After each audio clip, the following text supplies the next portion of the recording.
guys, we are in the kitchen today because I need to take care of the frozen tomatoes that I have in the freezer. Last year when I planted my garden, I had no idea that I would be undergoing 2 hip surgeries. In July, I had a total hip replacement on the right side, and in October, I had a total hip replacement on the left side. So my garden didn't really get taken care of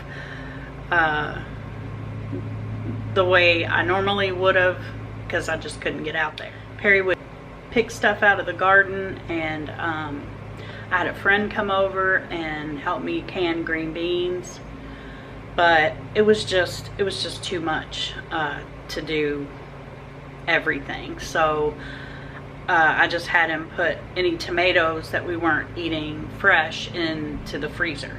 So now I'm getting ready for 2024 garden season, and I want to get everything out of my freezer that doesn't need to be there, so I need to deal with these.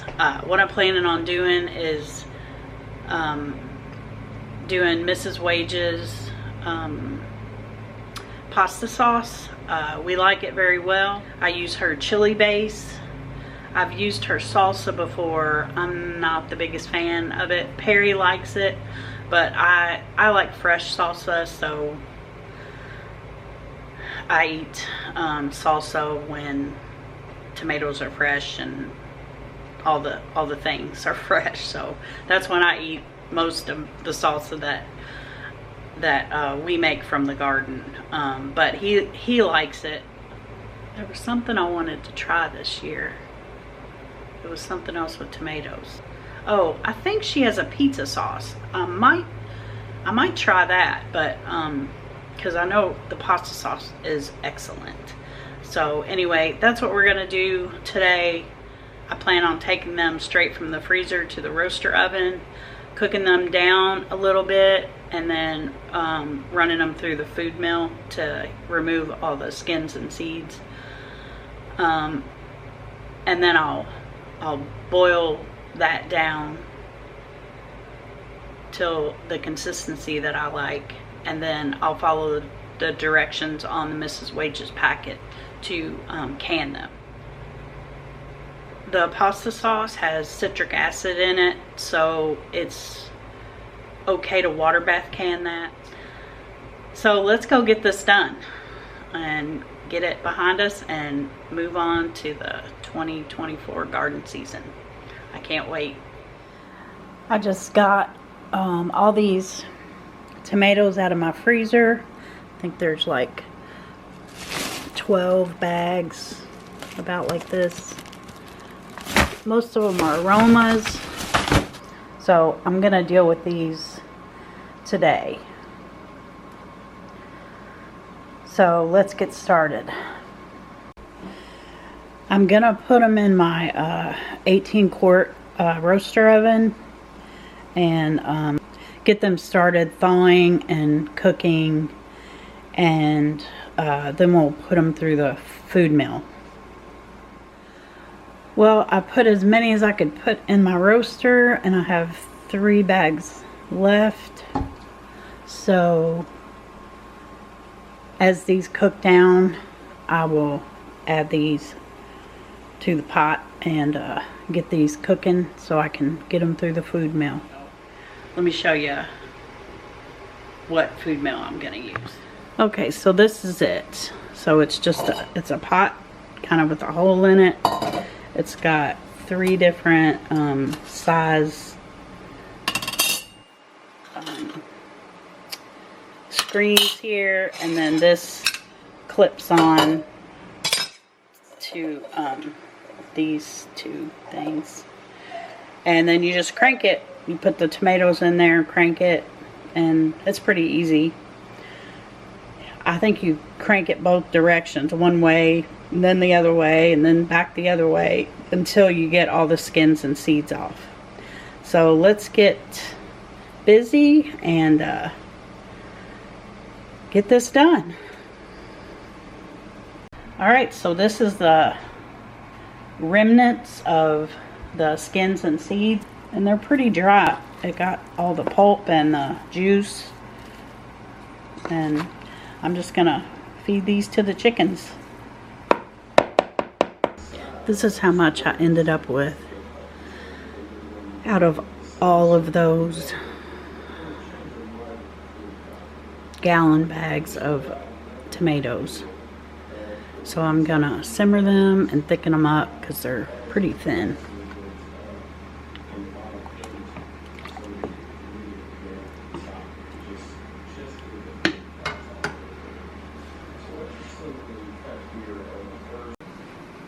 Alright, so after simmering for quite a long time, that other pot and this one I put together, and it's quite a bit thicker.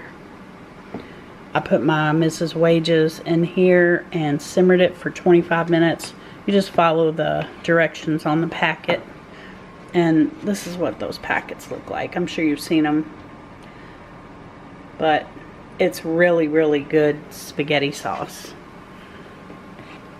And then I've got my jars in the dishwasher on the sanitize mode, and when they're done, we'll jar this up and get it in the canner.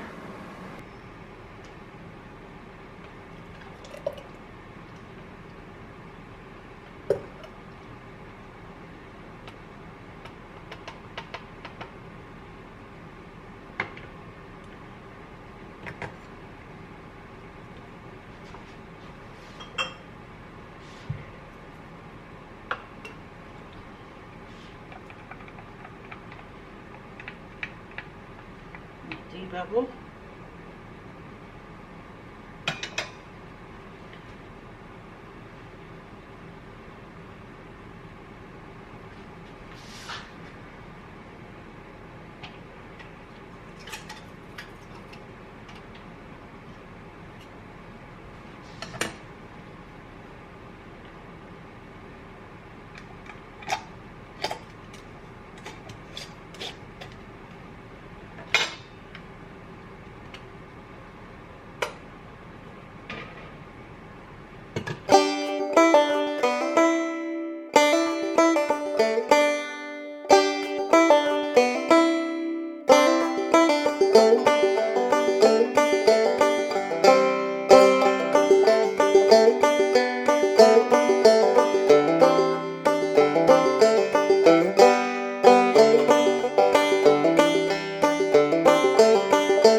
Okay, now we'll bring this to a boil and start the timer for 40 minutes.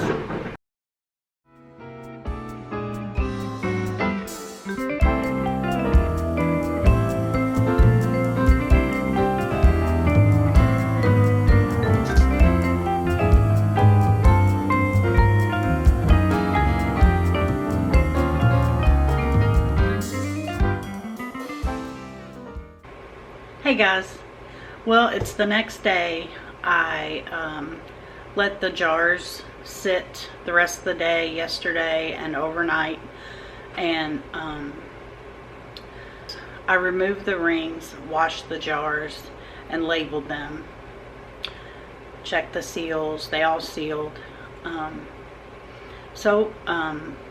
We've got, I think, 11 pints we can add to the pantry, and I'm glad of that. But I was getting ready to make some bread, and I thought I would put this at the end of this video, just a little tip that I just learned. I've always had this problem of when using my KitchenAid mixer, there's always a little bit of flour at the bottom that it does, you know, that it doesn't reach, and you know, you have to kind of help it along to get mixed up. Well, recently I just learned how to lower the paddle or the whatever you're using, and thought I would just pass it along. So if you stayed around this long, you'll get to see this little tip, and maybe you didn't know and might learn something. So check this out. Hey guys, I just wanted to pass along this little tip that I learned yesterday. I learned it from my daughter, who learned it on TikTok. I've had this KitchenAid mixer for 5 or 6 years, and I had used my daughter's before that. So apparently I didn't read the owner's manual, and I guess she didn't either, because we've both had this problem, and I've heard other people had this problem too. So I figured maybe we weren't the only ones to not know this. So, you know, when you're mixing whatever it is you're mixing, and you end up needing to use a spatula to scrape down the sides to be able to mix that little bit of flour on the bottom that never gets touched. Well, she showed me yesterday there is a little screw right here, and all you have to do is put on your whisk attachment,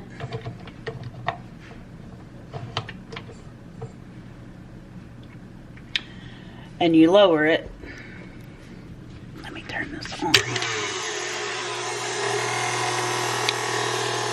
know if you can see down in there, but it's a little ways from the bottom. So what I'm going to do is you take a dime and you put it in the bottom, and then you turn this to the right. If I can do it with that on there. Yeah, I can. You turn it to the right. Let's see. Oh, that's better.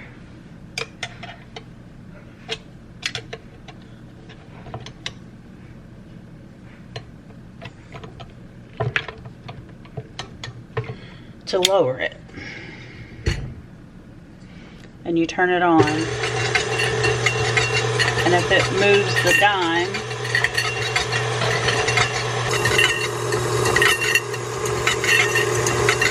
and it is, then you're good.